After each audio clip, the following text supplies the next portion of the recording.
India is strengthening its presence in the Arabian Sea. In just 2 days, the Indian Navy will be getting a new base in Lakshadweep, INS Jatayu on the Minicoy Island. Remember, we broke that piece of news for you, and this base is being commissioned on the 6th of March. On the same day, the Indian Navy will also be commissioning the first squadron of the submarine-hunting MH-60R Seahawk helicopters. The INS Garuda in Kochi will be getting these choppers, and these machines are game changers, to say the least. We will tell you why in just a bit. But let's now start off with INS Jatayu and its significance. The Indian Navy will be commissioning a naval detachment Minicoy as INS Jatayu. This will be in the presence of India's Chief of the Naval Staff, Admiral R. Hari Kumar. And again, something we told you weeks ago, Naval Detachment Minicoy was set up in the 1980s. It was under the operational command of the naval officer in charge of Lakshadweep. Now, this naval detachment will be commissioned as a naval base, and its capacity essentially will be expanded over time. How exactly does this change things, you ask? Well, here's what the statement from the Defense Ministry reads. Basing of an independent naval unit with requisite infrastructure and resources will enhance the overall operational capability of the Indian Navy in the islands. Now, this is not the Indian Navy's first base in Lakshadweep. There is already INS Dweep Rakshak. This is on Kavarati. INS Jatayu is further south, much closer to the Maldives. Now, like most of you already know, Minicoy is the southernmost island of Lakshadweep. This is where it is on the map. Minicoy, like you can see, is extremely close to the Maldives. It is just 450 kilometers from the capital city, Mali. What does it mean to have an Indian naval base in such a strategic location? Number one, it augments India's security infrastructure in Lakshadweep. Number two, it expands in India's operational surveillance of the area. Number three, it helps in capacity building and development of Lakshadweep. Number four, the new naval base helps boost India's anti-piracy and anti-narcotics operations. Number five, it helps in replenishing Indian assets at sea. Now, just look at the timing of INS Jatayu's commissioning. Maldives' new president, Mohammad Moizu, has ordered Indian personnel operating reconnaissance aircraft to leave the Maldives. The first batch will leave 10th of March. That's just 6 days from now. Now, also look at what was happening a little over 6 days ago. The Chinese spy ship Xiang Yang Hong 03 was in the Maldives. Doing what, you ask? It won't tell. And under Moizu, the Maldives does not feel the need to ask. The archipelago, in fact, is openly leaning towards China. Moizu is whipping anti-India sentiments with the hope of making a big withdrawal from the Chinese checkbook.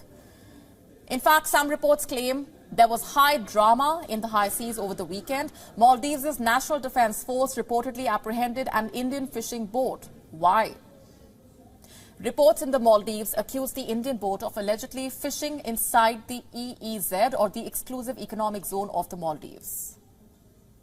Does the claim have legs, or is it a part of a wider anti-India narrative designed to cloud the mind of the Maldivians? So this is the situation. The new naval base in Minicoy is being commissioned in the midst of all of this. Also, let's just zoom out and look at the location once again here. Minicoy straddles the vital sea lines of communications. This is Minicoy, and this is the Suheli Par Island.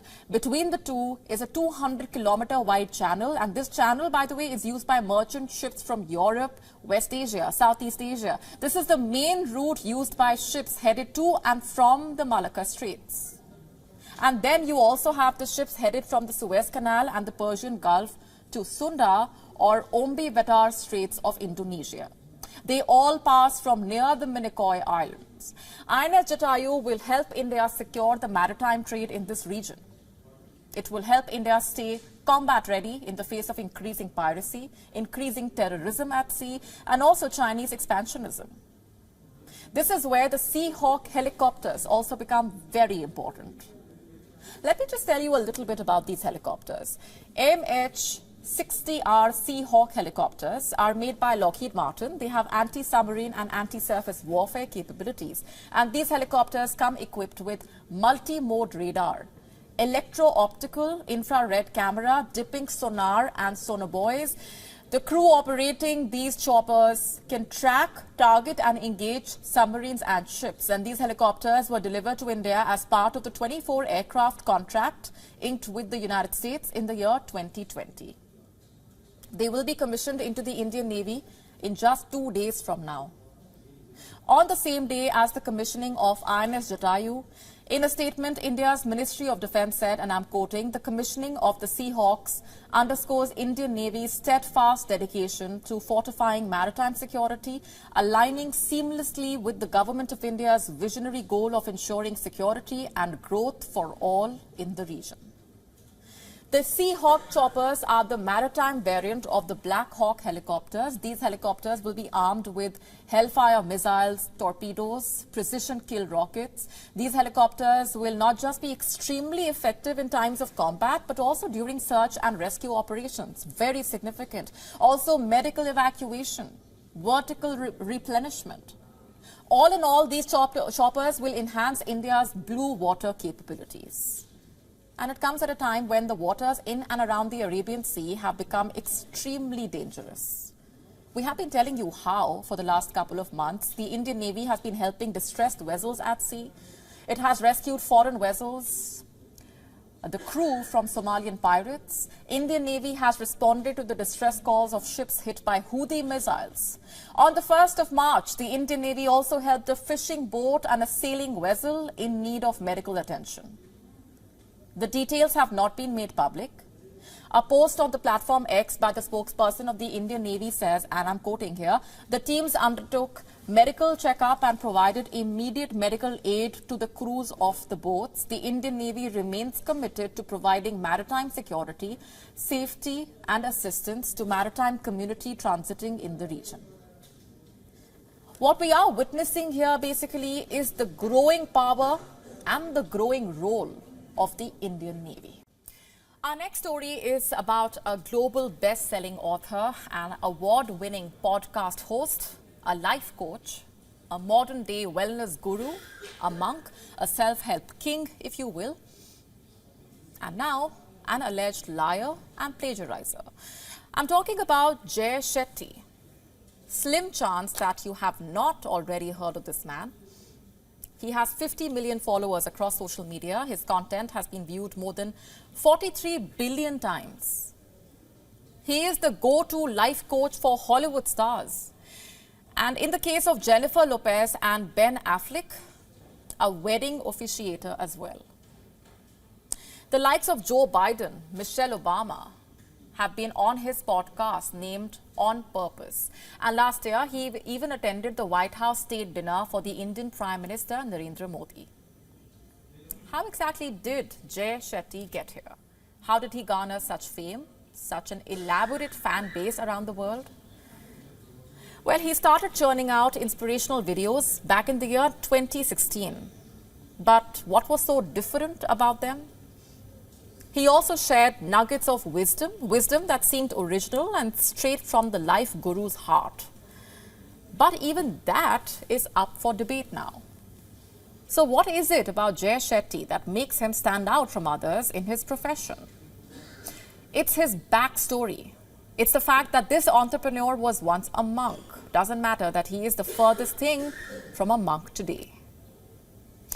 Here's Jay Shetty's story. The year was 2007. Jay Shetty was merely 18 years old, a first-year student at the CASS Business School in London. And that's when one of his friends invited him to attend a lecture at school.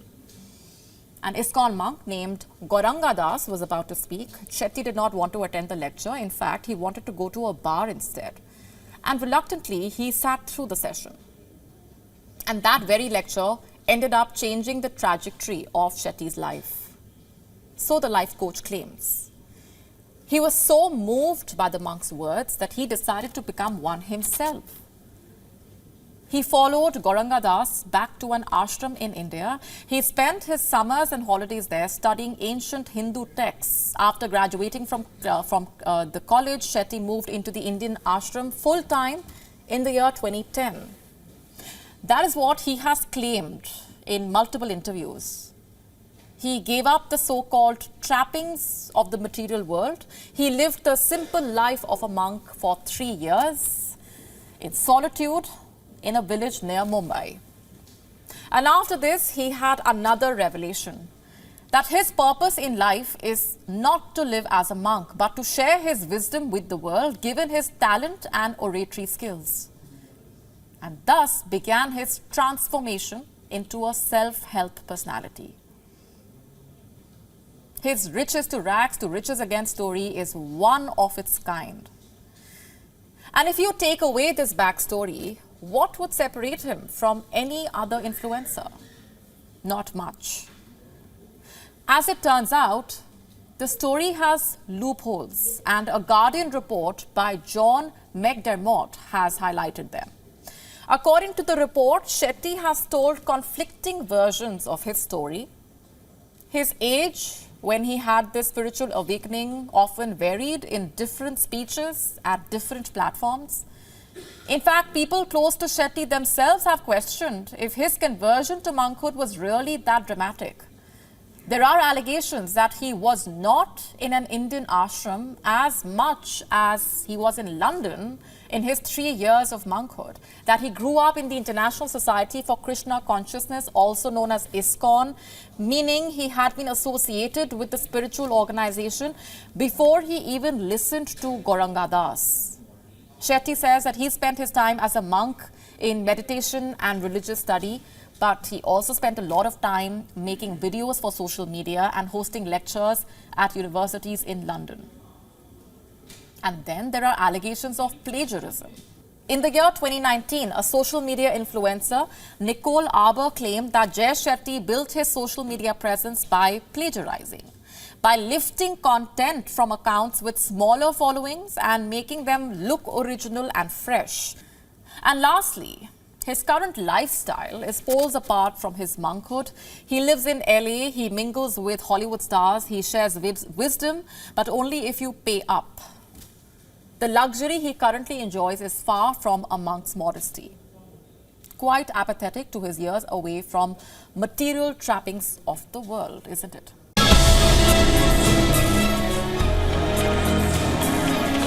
इंशाअल्लाह हम मिलकर पाकिस्तान को अजीम बनाएंगे। मैं मोहम्मद शहबाज शरीफ सिद्ध दिल से हल्फ उठाता हूँ।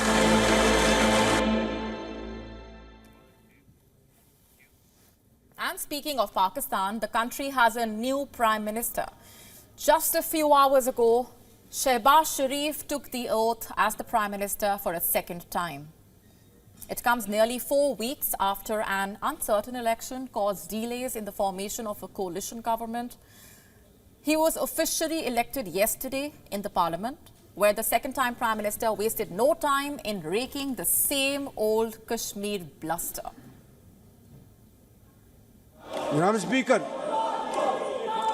इस शोर शराबे में भी मैं यहाँ पर ये बात डंके की चोट पर करना चाहता हूँ कि फ़लस्तीन, गज़ा और कश्मीर, जहाँ पर आज कत्ल गारत का एक ऐसा बाज़ार गर्म है जो कि पूरी दुनिया में देखती आंख ने और सुनते कानों ने पहले कभी नहीं देखा था।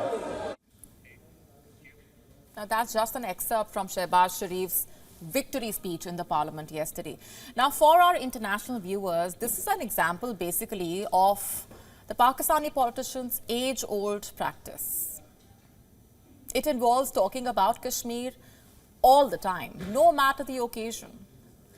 They do this as they think that it will rally their core voter base. They do this to tick the powerful army's checkbox. It's a futile, tiring exercise because Kashmir is, was and will always be an integral part of India. Pakistani politicians tend to forget that. That is why India has to continuously remind them.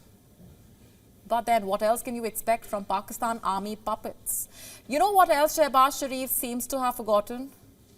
He seems to have forgotten that those who live in glass houses should not throw stones at others. On the streets, the citizens have expressed concern over the cost of living crisis. The conditions are worsening. The ordinary people of Pakistan say the newly elected Prime Minister would not improve the situation. Shehbaz Sharif साहब आज elect हो गए हैं. Shehbaz Sharif, who has been elected today, was also elected for a brief period of time earlier. The main function of a Prime Minister is to make its people prosperous. I will only request the Prime Minister to control the inflation which is rising day to day. Electricity prices are going up. He has been elected today, but 5 days ahead of it, we have heard an increase in petrol prices. The Prime Minister should control these things. He has become Prime Minister out of a fake vote in the election, and I don't think Pakistan's condition will improve. The situation is further deteriorating and the people are nearly crushed under inflation. The electricity and gas prices have gone up, transport is costly. I don't think this Prime Minister will be able to fix things. This will not make a difference. The condition of the people is deteriorating day by day, and their problems will not be solved by this. This is the continuity of the same status quo which has prevailed in the country from the beginning, and it seems that it will continue to prevail. People are worried about inflation and high prices.